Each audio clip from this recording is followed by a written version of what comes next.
Are we alone? Not quite yet. There's always that one, isn't there? Apapantos kakadamenos.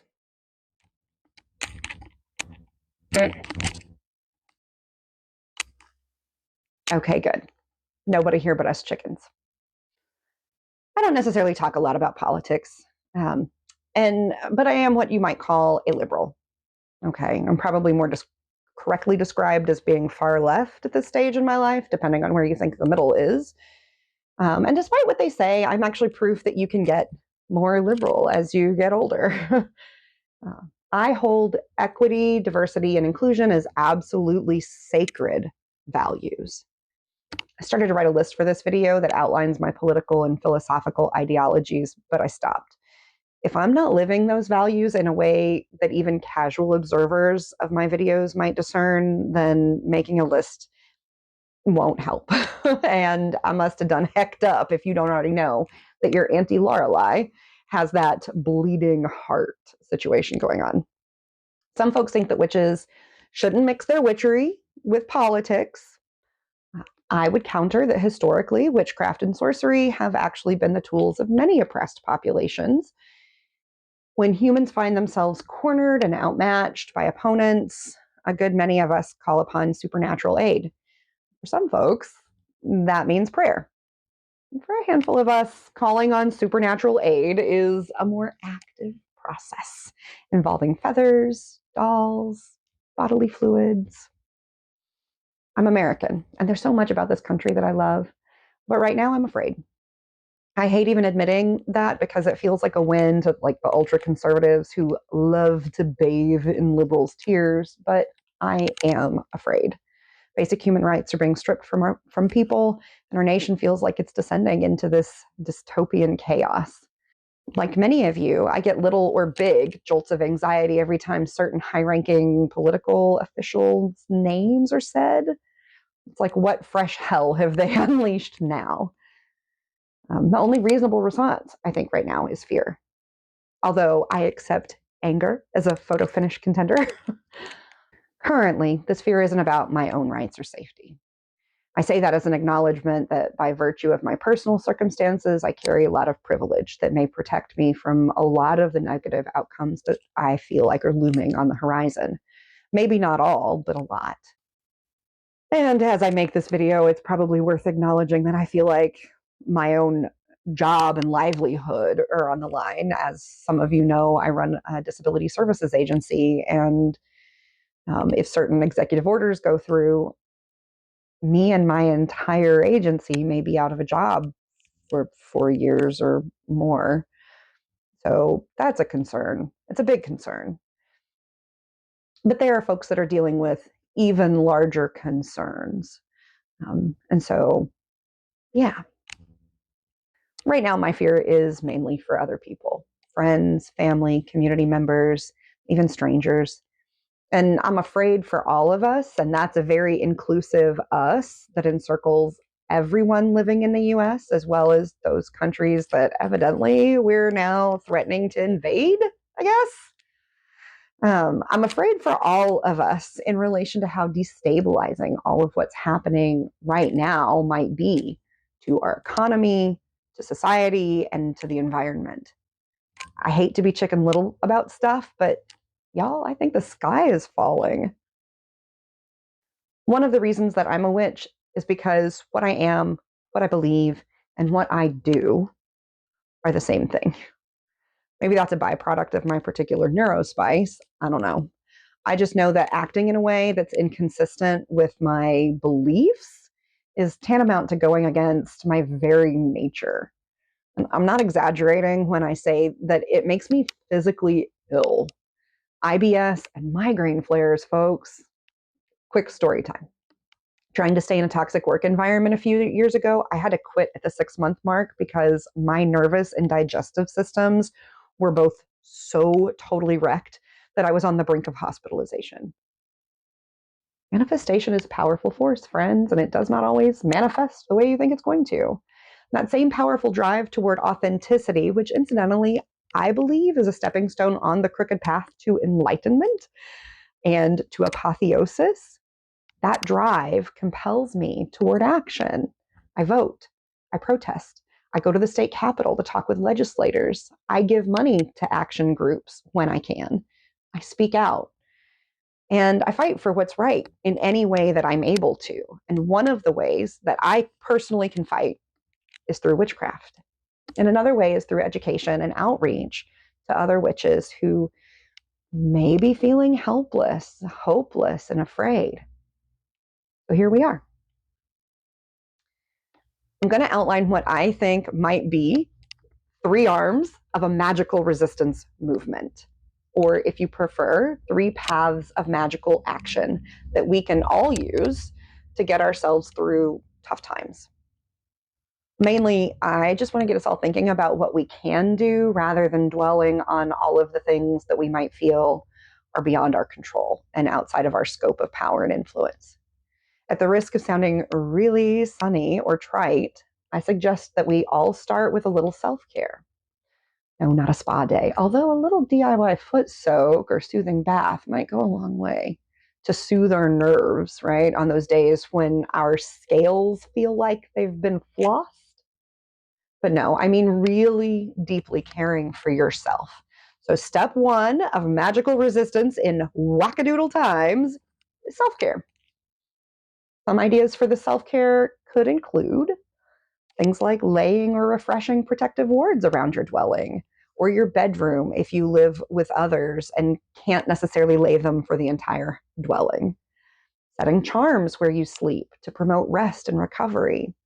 This is the space where you are the most physically vulnerable, so cast a sleep circle or place talismans or amulets under your bed or inside your pillowcase. Stitch sigils onto your pillowcase. Be intentional with your shields when you leave your home or interact online. Anytime that you're interacting with others in a space where political ideologies might clash, and certainly anywhere that you feel unsafe. This should include social media. The algorithms are designed to keep you engaged, but none of the platforms give a hot hoot about your psychological safety. So we've got to care for ourselves. If you can't eliminate the socials, at least engage with them with your own shields up. Listen to your instincts and pay attention to your body's wisdom. Your head and butt might not explode like mine. Oh, yeah, it's a superpower. But I bet you get some physical sensations or like precognitive warning that you're in physical or psychological danger. Stop ignoring that and stop valuing other people's expectations that you endure that discomfort in the name of social niceties and conventions and making other people feel comfortable. Replenish and renew your own energy by doing pleasurable and or creative things. You can create sigils, talismans, dollies, or pouches to help you tap into energy protection as well. And you might also enlist the aid of protective and or joy-bringing spirits to help you take care of yourself. And while you're at it, ask them for guidance too. They probably have some. All right. That's a really good place to start. That's our first arm of the magical resistance triskel, and it's firmly in place when we have our self-care in place. Now let's talk about the 2 other arms, and these are more active. These are putting energy out into the world. These are the places where we need to take action. So the other 2 arms of the triskel are protection and comfort for those who are suffering or threatened, and dismantling the source of that pain and threat. As we get into these, don't blow me up, please, about not listing the obvious and practical, like second realm steps that we can all take. Things like being present and compassionate to those who are in crisis, donating time or effort or money to organizations that offer advocacy and respite, making your voice heard politically by writing letters, staging protests, etc. Yes, yes, yes, do all of that. But also, step 2 of the magical resistance and whack-a-doodle times, protecting and comforting those in need. You could make and share art with symbols of protection or comfort embedded into them. Empower the art before you show it or before you post it onto your socials. You could create sigils related to hope, equality, dignity, protection, sustenance, etc., and embroider or paint those onto objects. A mug in which you give someone tea, a $5 bill that you slide into a donation box. You can make it a transparent image in Canva that you overlay onto your own profile image for social media accounts. Use water magic to spread peace, compassion, equality through our waterways. But don't put anything into the water except energy, please. Literally, you can just go to a nearby stream, lake, river, ocean, scoop some water, pour your energy into the water, and then pour that water back into the source. Brilliant. Honestly, if you have protection, healing, or other restorative magic that you practice on the regular, tap into that, friends. Brainstorm how you might send it out on a larger scale because lots of folks are hurting, afraid, and in danger out there right now. And for the final arm of the magical resistance Triskel, though, we need to go dark. It's like that saying goes, when they go low, we go straight to the depths of the underworld to dissolve and disintegrate the very fabric of their reality. Okay, nobody says that? Just me then? Cool. And before I let shadowy inspiration take over to make a list of ways to hex the patriarchy and white supremacy, I'm going to state for the record that I am not saying that all witches need to engage in magic in this particular way. If it feels wrong or just doesn't make sense in your mind, don't do it. Simple as that. I mean, I might advocate for you to spend some time contemplating the root of that particular pacifism. Is it a turn the other cheek kind of byproduct of a Christian upbringing? Is it a martyrdom complex telling you that it's nobler to suffer at the hands of bullies and tyrants than it is to actually defend yourself or others? Or is it that you don't personally feel threatened enough to take action because you don't think it's warranted? And because all of those questions sounded judgy AF, I'll post one more sort of positively framed question. Is it because you're truly and deeply a pacifist for whom taking offensive or baneful action would be antithetical to your very nature? I'm personally content with a yes to any of these as long as you're being honest with yourself. As if my contentment is the pass fail line for you. If it is, it shouldn't be. Stop right now. Okay.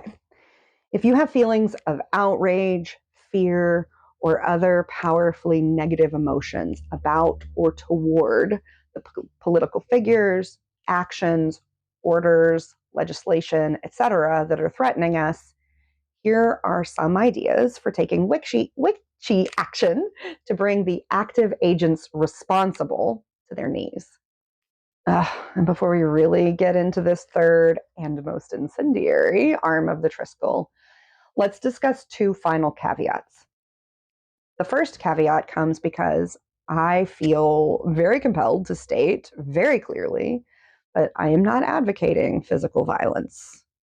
If someone out there is soaking up these next few suggestions and thinking, yeah, that's great, for that extra little something, anthrax, don't. Just don't. In fact, I feel I should also clarify that magical murder and supernatural terrorism are not the end goals that I would be envisioning for this kind of work. It's not what I'm advocating, and it's not what I'm saying that I intend to do. Actually, I don't intend to say at all specifically what I intend to do, but we'll get into that in a moment. My preferred outcomes in aggressive and negative magical workings, like I'm listing here, are things like stripping the target of their power and influence, removing them from their positions or offices, unmasking them and opening them up to shame and rebuke, and generally bringing them so low that they are confronted with the consequences of their actions.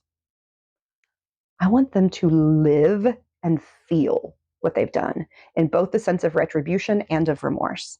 I want them to experience the pain that they caused, and I want them to experience the true regret of unseen and unpraised reform. Like, I would want a target of an action like this to be existentially tortured by the knowledge of their own actions and words. And in addition to feeling what they caused their victims to feel. True justice is actually far more vicious than violence, my sweet little nibblings. Okay, so the second caveat is more for your own protection if you choose to engage in magic of a darker nature. The banishing, binding, hexing, and cursing that are on this third arm of the Triskel, this type of magic calls for caution and discretion, which are rare commodities in the current online culture that we live in. Sometimes you'll hear witches and magicians reference the fourth power of the Sphinx when talking about their practice. The powers of the Sphinx are to know, to will, to dare, and to be silent. Calls for silence are really common in magical practice across cultures. Words have a power of their own, and a wrong word can certainly break a spell or cast a different spell than the one that was intended. But the need for silence around magic goes beyond a stray word. It's a call for discretion. This is, after all, the faith of the wise.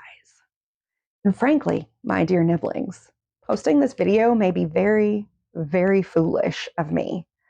Publicly proclaiming oneself a witch may also be both indiscreet and foolish, but it's something I've done now for about 30 years, even after it cost me my teaching profession, which is a whole other topic that we'll get into someday. I'm choosing to be indiscreet in order to help my community, though. And I'm truly hoping that I don't become a fourth power cautionary tale. And I see that as a real possibility. I don't want to fearmonger or sound alarmist, though, despite being both afraid and alarmed myself. But I do want to advise caution and discretion. Be careful about who you tell about your magic. Be careful about how much detail you share with anybody.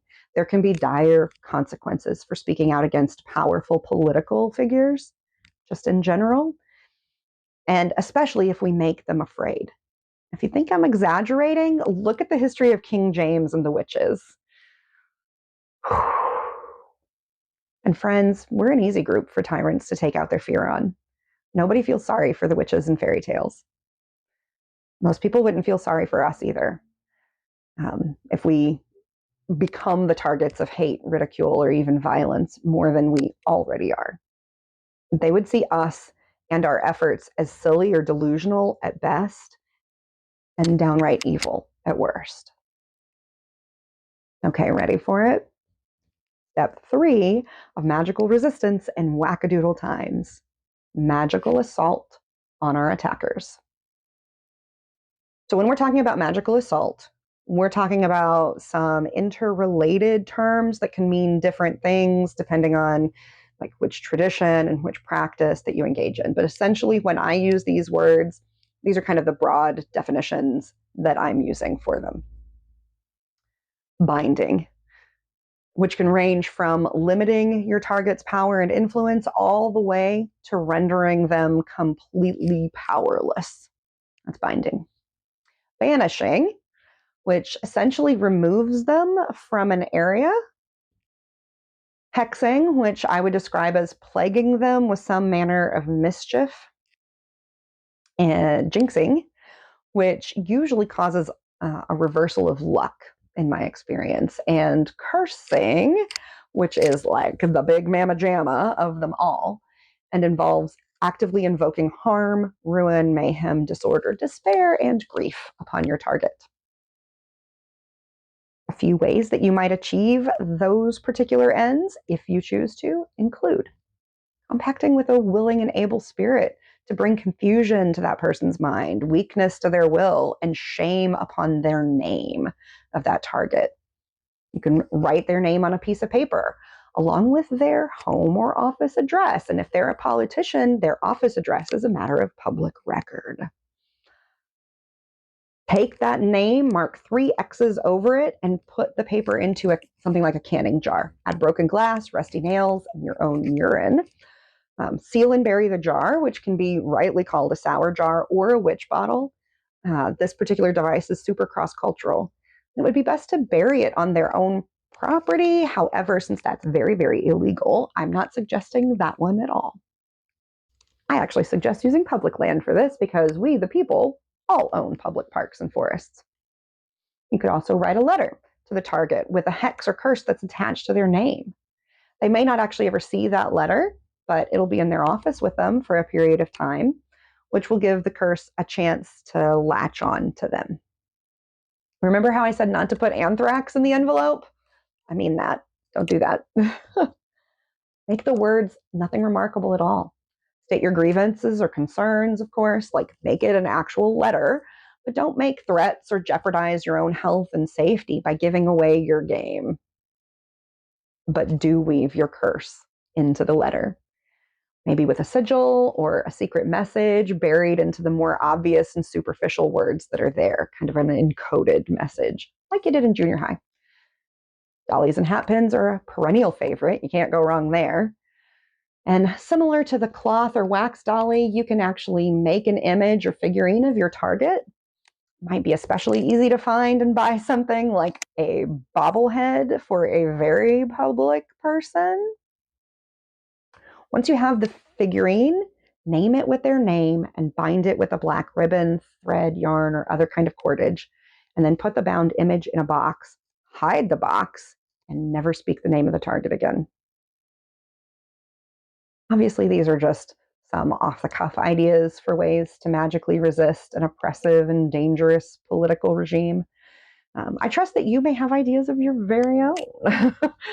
And I encourage you to share those ideas in a super theoretical way, of course, in the comments down below. Okay, friends, don't tell anybody about this video. It's just between us, all right? Blink twice if you understand. Perfect. I'll see you back here soon for more super secret squirrel stuff. Bye.